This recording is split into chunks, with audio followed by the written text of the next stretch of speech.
देवताभ्यश्च पितृभ्यश्च महायोगिभ्यः एव च।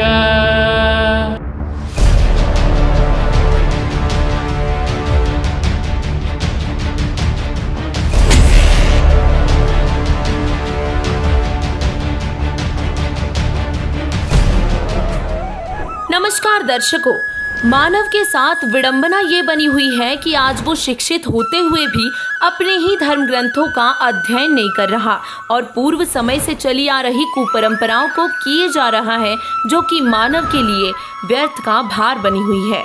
और ऐसी ही एक कुपरंपरा है मृत्यु के बाद पितरों की आत्मा की शांति के लिए पितृपक्ष में किए जाने वाले श्राद्ध, पिंडदान और तर्पण। यह पितृपक्ष भाद्रपद मास की पूर्णिमा से प्रारंभ होकर हर साल आश्विन मास की अमावस्या यानी कि 16 दिन तक चलता है और हिंदू धर्म में इन्हीं 16 दिनों में पितरों को तृप्त करने के लिए तर्पण, पिंडदान और श्राद्ध करने की परंपरा है, जिसे धर्मगुरुओं द्वारा विशेष रूप से करने के लिए कहा जाता है। और इसी संदर्भ में कबीर परमात्मा जी कहते हैं, जीवित बाप से लट्ठम लट्ठा मुँहे गंग पहुँचैया, जब आवे आ सोच का महीना कहुआ बाप बनैया। दर्शकों, अब आपको बता दे कि मरने के बाद की जाने वाली सभी क्रियाएं भूत पूजा कहलाती हैं, जैसे अस्थिया विसर्जन, 6 माही, 13वीं, 17वीं महीना, बरसोदी, श्राद्ध, पिंडदान, ये सभी क्रियाएं मृत व्यक्ति के निमित्त की जाती हैं और इसीलिए ये सभी क्रियाएं भूत व पितृ पूजा है। और भूत पूजा, श्राद्ध, पिंडदान आदि क्रियाओं को करने का आदेश व निर्देश गीता और वेदों में नहीं है, क्योंकि पवित्र गीता जी के अध्याय 9 श्लोक 25 में लिखा है कि भूत पूजने वाले भूत बनेंगे, पितरों को पूजने वाले पितरों को प्राप्त होंगे। तो इससे सिद्ध होता है कि भूत पूजा, पितर पूजा, श्राद्ध, पिंडदान ये सभी शास्त्र विरुद्ध मनमाना आचरण है, जिसे गीता अध्याय 16 श्लोक 23 के अनुसार न सुख होगा, न कार्य सिद्ध होगा, न गति मिलेगी और न ही पूर्वजों की गति होगी।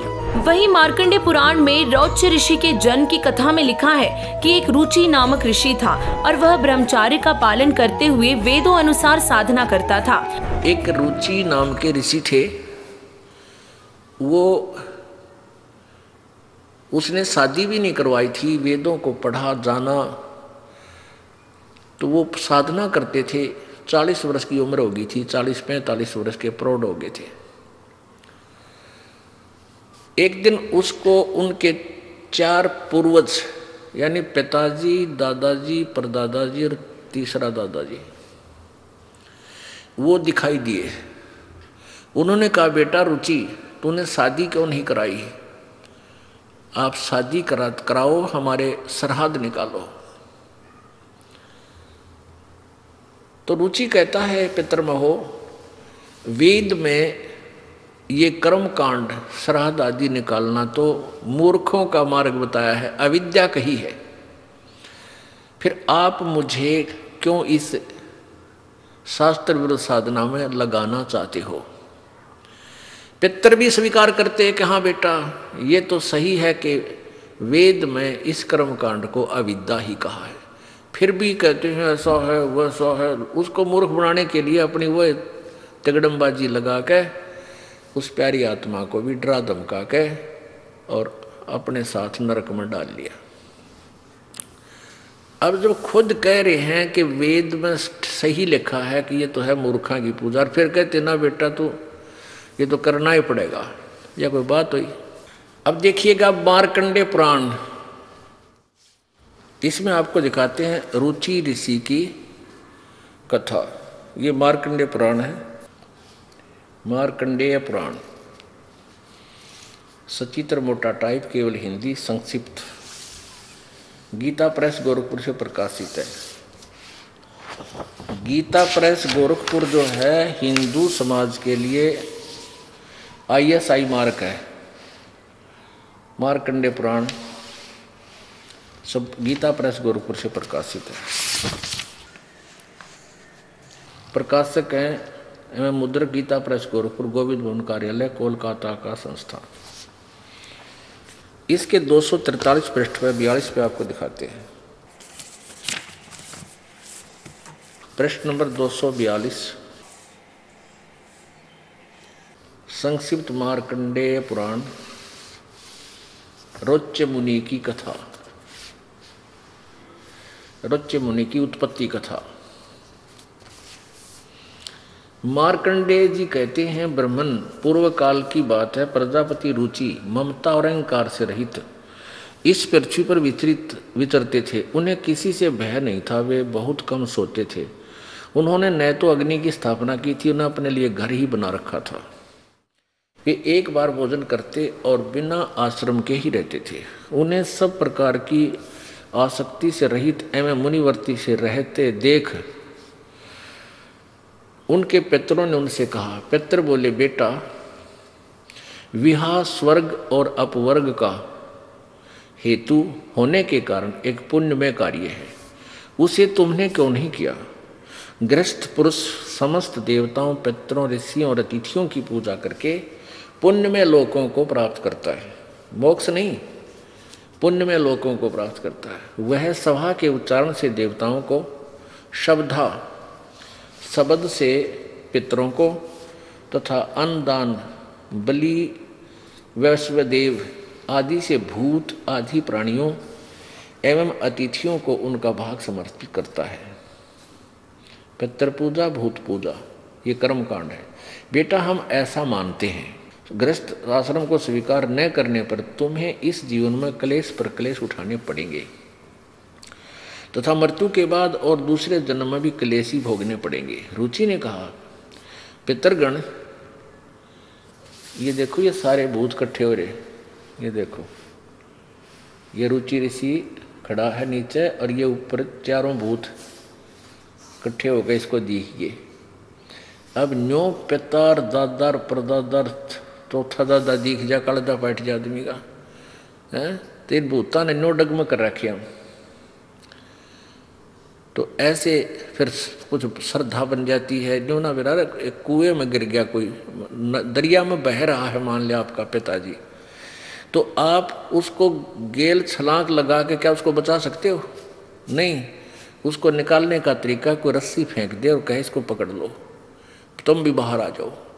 और अब ये तो दरिया में डूब चुके थे, अपने बच्चे को कह रहे तू भी आ जा हमारे साथ, यहीं आ जा, यानी ये कर्म कर और मर कुएं में पड़ गए।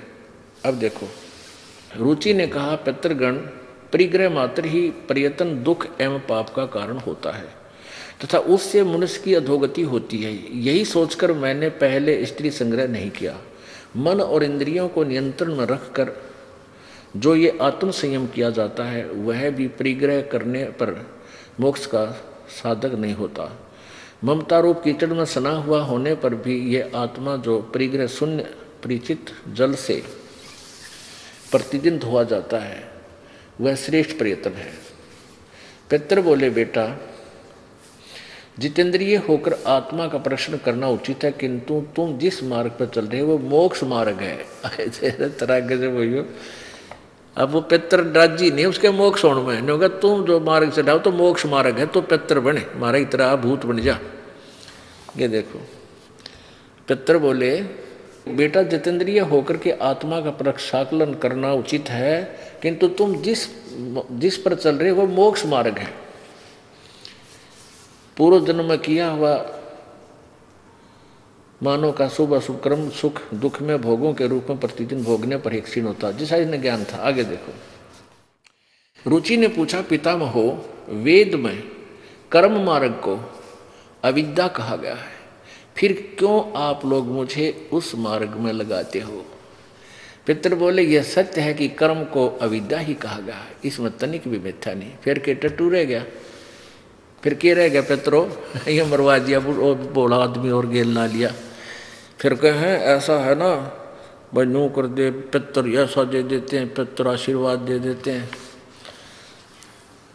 पितर इतना तो कर दे, मैं इसका थन खराब कर दे, लेकिन ठीक नहीं कर सकते। ठीक तो परमात्मा ही करेगा आशीर्वाद दे के उसके नाम तक। तो अब देखो, ये खुद कह रहे हैं कि इसमें कोई झूठ नहीं भाई, सैत या अविद्या, इसमें तनिक भी मिथ्या नहीं। फिर के बच गया बात पक्ष है, फिर इसको भका भकू के ला के पीछे इन्होंने बोला, ये भी कहने लगा, जी मैं तो बूढ़ा हो गया, मैंने कौन लड़की देगा, 40 साल की उम्र होगी मेरी, 42-45 की। तो ये पितर बोले, तू तप कर ले। उसने तप किया, फिर एक स्त्री आई अपनी लड़की ने लेकर, ऋषि जी आप मेरी लड़की से शादी कर लो। जब उसने शादी करी और फिर पितर वाले खड्डे में रुचि फिर पड़ गया, आप बिगड़ गया। हे परमात्मा, हे बंदी छोड़। और वो पितर खुद कहे तू तो मोक्ष मार्ग पर लग गया, गलती कर दी, पितर नहीं बना, वो पितर बनवा दिया। इससे सिद्ध हुआ कि वेदों में तथा वेदों के संक्षिप्त रूप गीता में श्राद्ध, पिंडोदक आदि भूत पूजा के कर्म को निषेध बताया गया है, यानी इन्हें नहीं करनी चाहिए। साथ ही विष्णु पुराण के तृतीय अंश के अध्याय 15 श्लोक 55 व 56 पर आर्वे ऋषि सगर राजा को बता रहा है कि हे राजन, श्राद्ध करने वाले पुरुष से पितृगण, विश्व देवगण सर्व संतुष्ट हो जाते हैं। हे भूपाल, पितृगण का आधार चंद्रमा है और चंद्रमा का आधार योग यानी कि शास्त्र अनुकूल भक्ति है, और इसीलिए शास्त्रों में योगी जन अर्थात तत्व ज्ञान अनुसार शास्त्र विधि अनुसार साधक जन को अवश्य बुलाए। यदि श्राद्ध में 1000 ब्राह्मण भोजन कर रहे हो और उनके सामने एक योगी अर्थात शास्त्र अनुकूल साधक भी हो तो वह उन 1000 ब्राह्मणों का भी उद्धार कर देता है तथा यजमान का भी उद्धार कर देता है। दर्शकों, यहाँ पितरों का उद्धार का अर्थ है कि पितरों की योनि छूटकर मानव शरीर मिलेगा। यजमान तथा ब्राह्मणों के उद्धार से तात्पर्य ये है कि उनको सत्य साधना का उपदेश करके मोक्ष का अधिकारी बनाएगा।